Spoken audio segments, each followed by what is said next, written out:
பரலோக ராஜ்யம் அப்படிங்கிற ஒரு விருதே ஒரு பர்சனுடையது. ஆமாம், அதுல எப்படி இருக்கணும், என்ன செய்யணும், என்ன செய்யக்கூடாது, அந்த தீர்மானிக்கிற எல்லாமே யாரை சார்ந்தது தெரியுமா? அதோடைய ஓனரை சார்ந்தது.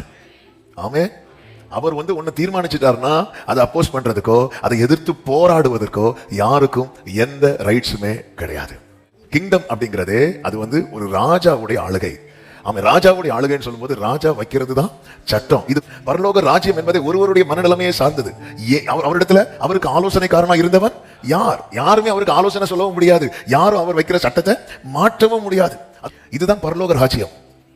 எப்படி இருக்கணும், எப்படி இருக்கக்கூடாது, என்ன செய்யணும், என்ன செய்யக்கூடாது, அவர்கிட்ட கொஸ்டின் பண்ணவே கூடாது. இப்பட்ட கேள்வி எழுப்பாமல் கர்த்தர் தருகிறது போதும் என்கிற மனநிலையில் ஒருத்தன் வாழ்கிறான் என்றால் அவன் எந்த மைண்ட் செட்ல வாழ்றான் தெரியுமா? கிங்டம் மைண்ட் செட்ல வாழ்றான். இந்த பூமிக்குரியவனாகவே இல்லை.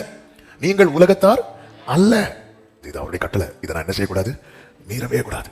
அவன் நம்ம பல நேரத்தில் எதை மறக்கிறோம் தெரியுமா? இதை மறக்கிறோம். நம்ம அவர்கிட்ட போய் பேசி மாத்திக்கலாம் அப்படின்னு இல்லை. ஆண்டவரே, எனக்கு இப்படி ஒரு வாழ்க்கையை வச்சிருக்கு. தேவன் நமக்கு ஒரு வாழ்க்கையை வைத்திருக்கிறார். அல்லது சில காரியங்கள் நம்மளால ஏற்றுக்கொள்ள முடியவில்லை. ஆனாலும் அவர்கிட்ட கேள்வி கேட்காம நம்ம அவர் தருகிற வாழ்க்கையில அவர் ஏற்படுத்தினதை நம்ம அதுல அமைதியா இருந்து வாழ்ந்துட்டு இருக்கிறோம்னா நம்ம எந்த மனநிலைமையில வாழ்கிறோம் தெரியுமா? பரலோக ராஜ்யத்தின் மனநிலைமையில வாழ்கிறோம். அது ராஜ்ய மனநிலைமையில வாழ்கிறவன் எனக்கு என்ன தருவீர் என்று கேட்க மாட்டான், நான் என்ன செய்யணும்னு கேட்பான். என்ன தரணும்னு அவர் ஏற்கனவே தீர்மானிச்சிட்டார். காலத்து பாடுகள் இனி வெளிப்பட போக மகிமைக்கு. ஆமென். நான் எந்த நிலைமையில் இருந்தாலும் மன ரம்யமா இருக்க கற்றுக்கொண்டே. கிங்டம்ல நிறைய டீச் பண்ணுவார் நமக்கு.